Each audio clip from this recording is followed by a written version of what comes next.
आत्मीय भाइयों एवं बहनों, प्रणाम। कैसे हैं आप? अच्छे ही होंगे, स्वास्थ्य के नियमों का पालन कर रहे होंगे, कुछ अच्छा सुन रहे होंगे, कुछ अच्छा पढ़ रहे होंगे। साथियों, स्वाध्याय सत्संग का आनंद लेते हुए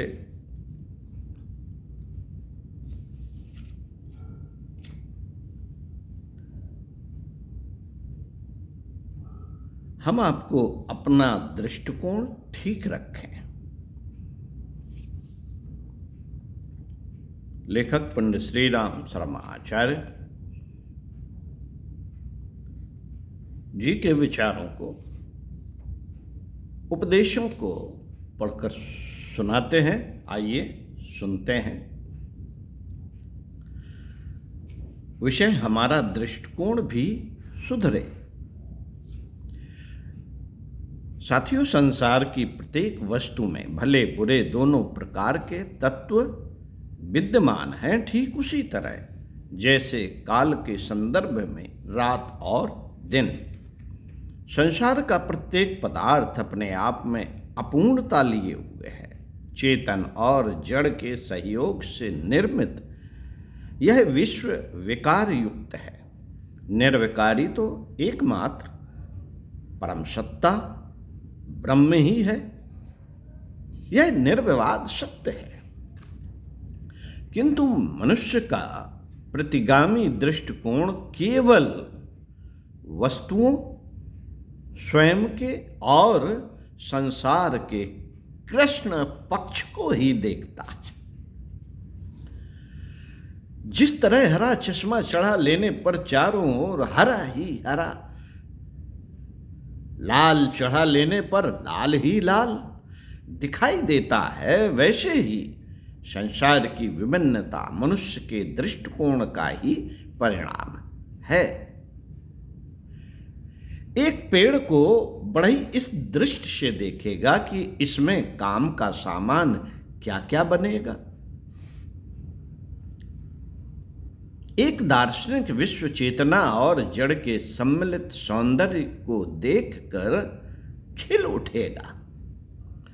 एक पशु उसे अपने भोजन की वस्तु समझेगा।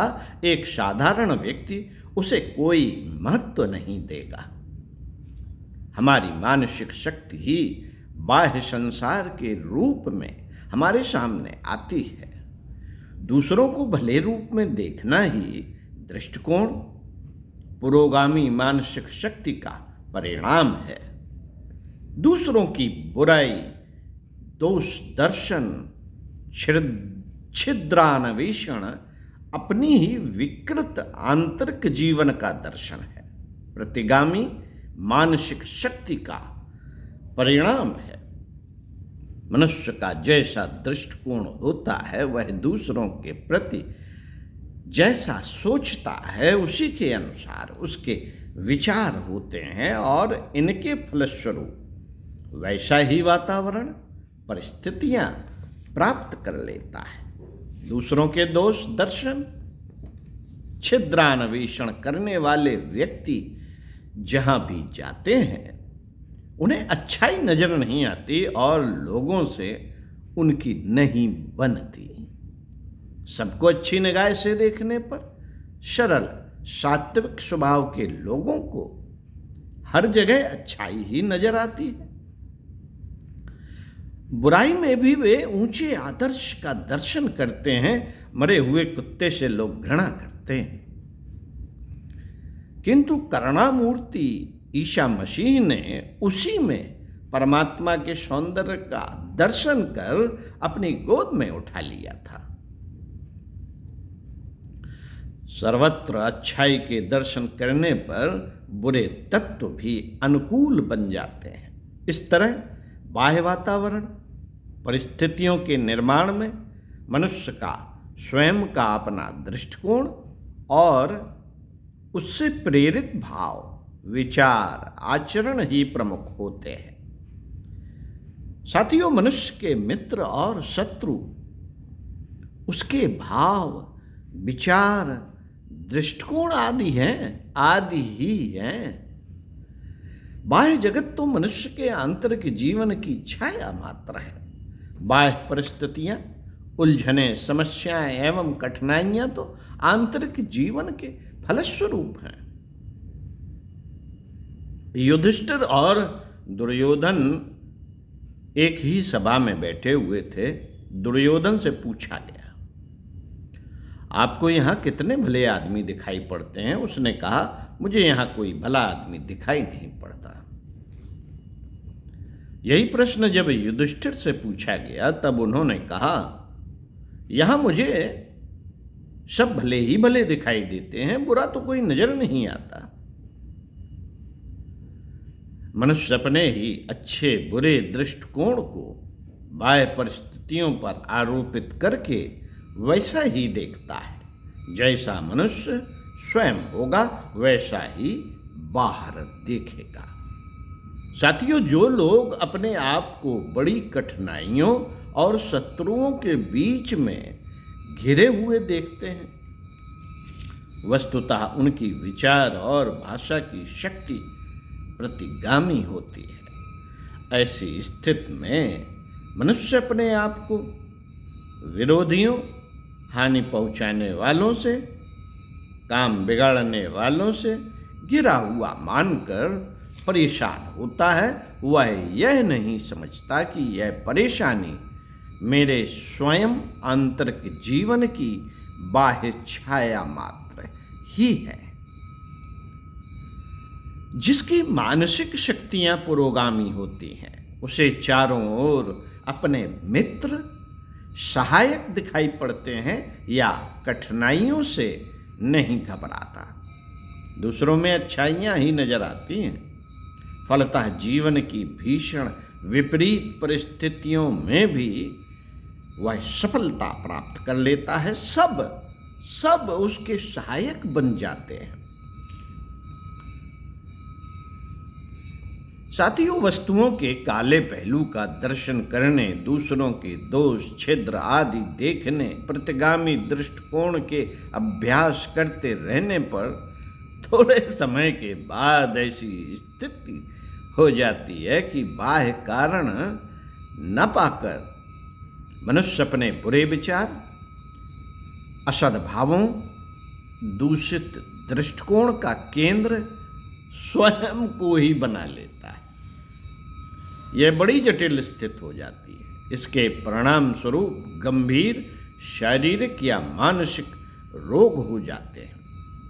इस तरह के लोग मेलेनकोलिया जैसे रोगों से पीड़ित हो जाते हैं।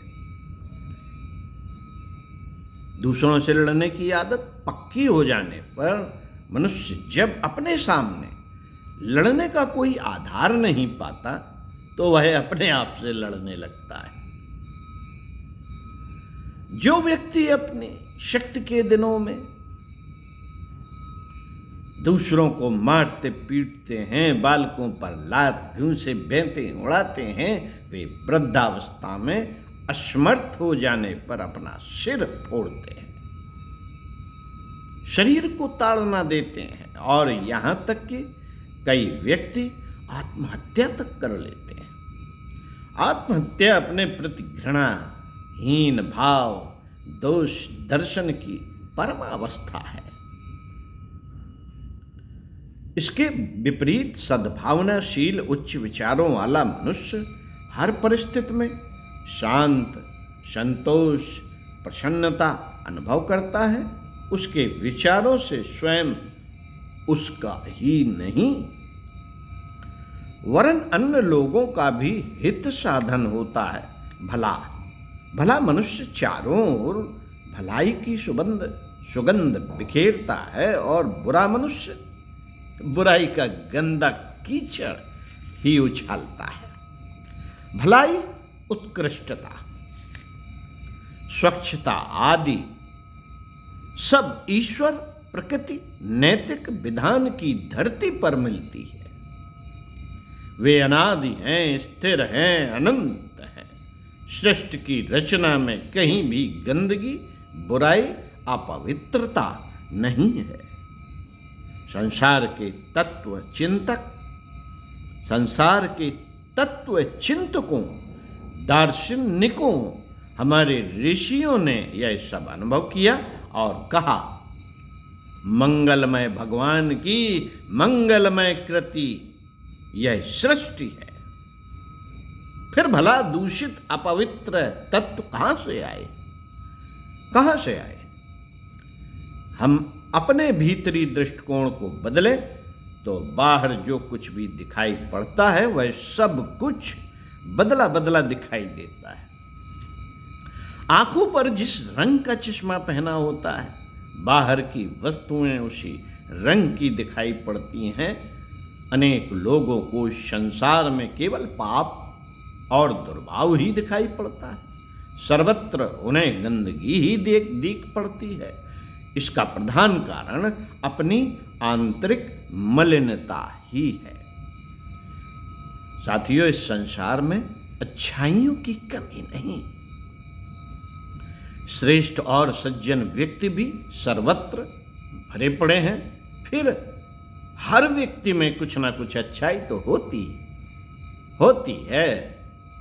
छिद्रान्वेषण छोड़कर यदि हम गुण अन्वेषण करने का अपना स्वभाव बना ले तो घृणा और द्वेष के स्थान पर हमें प्रसन्नता प्राप्त करने लायक भी बहुत कुछ इस संसार में मिल जाएगा।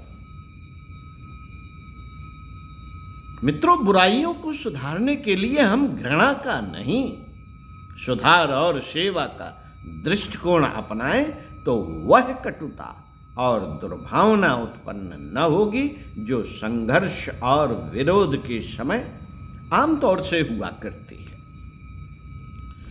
दूसरों को सुधारने से पहले हमें अपने सुधार की बात सोचनी चाहिए। दूसरों से सज्जनता की आशा करने से पूर्व हमें अपने आप को सज्जन बनाना चाहिए। दूसरों की दुर्बलताओं के प्रति एकदम आग बबूला हो उठने से पहले हमें यह भी देखना चाहिए कि अपने भीतर कितने दोष दुर्गुण भरे हुए हैं। अपने भीतर कितने दोष दुर्गुण भरे पड़े हैं। बुराइयों को दूर करना एक प्रशंसनीय प्रवृत्ति है। अच्छे काम का प्रयोग अपने से ही आरंभ करना चाहिए। हम सुधरे, हमारा दृष्टिकोण सुधरे तो दूसरों का सुधार होना कुछ भी कठिन न रह जाएगा। ओम शांति। लेखक पंडित श्री राम शर्मा आचार्य आपको अगले वीडियो में पढ़कर सुनाएंगे इसी पुस्तक से विषय अपने दृष्टिकोण को परामार्जित कीजिए। आइए सुनते हैं, स्वाध्याय सत्संग करते हैं अगले वीडियो में इसी विषय के साथ।